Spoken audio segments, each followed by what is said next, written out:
اور آپ اٹھ کے کھڑے ہو گئے ہیں اور کچھ اسکول اور کالج کے لڑکوں کو آپ جناب گمراہ کری جا رہے ہیں اور قوم کو کافر کافر کافر کہہ رہے ہیں، ان کو کافر کافر کافر کہہ رہے ہیں. اور پھر ان لوگوں کا اپنا حال یہ ہے کہ ان کے اپنے اعلیٰ حضرت نے حسام الحرمین کے اندر جب علماء دیوبند کے اوپر فتویٰ دیا تو انہوں نے نہیں لکھا تھا کہ دیوبند کے علماء کے کفر میں شک کرنے والا بھی کافر ہے؟ تو کروڑوں دیوبندیوں کو تو انہوں نے ڈائریکٹ کافر نہیں لکھا تھا کیا حسام الحرمین کے اندر، بلکہ لکھا یہ اسلام سے خارج ہے اور مرتد ہے. یہ بھی حسام الحرمین میں لکھا.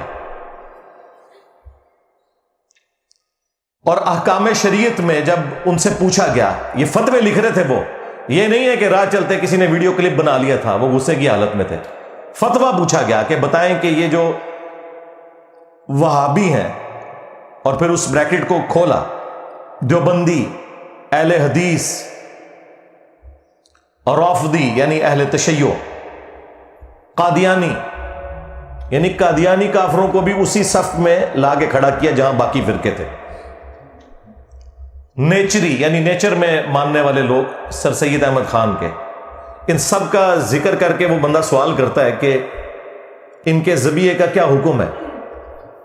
تو وہ اعلیٰ حضرت پھر قول زری ارشاد فرماتے ہیں ان ساروں کو ذکر کر کے، دیوبندی، اہل حدیث، وہابی، قادیانی، نیچری، رافضی، وہ کہتے ہیں یہ سب کے سب 1,00,000 دفعہ بھی اللہ کا نام لے کر جانور کو قربان کریں تو ذبیحہ مردار ہی رہے گا، اور یہ سب کے سب مرتد ہیں یعنی واجب القتل ہے.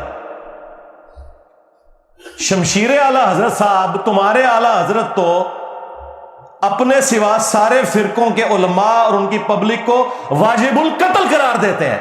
تم لوگوں کی یہ جرت ہے کہ تم آج آ کے ہم سے بھیک مانگ رہے ہو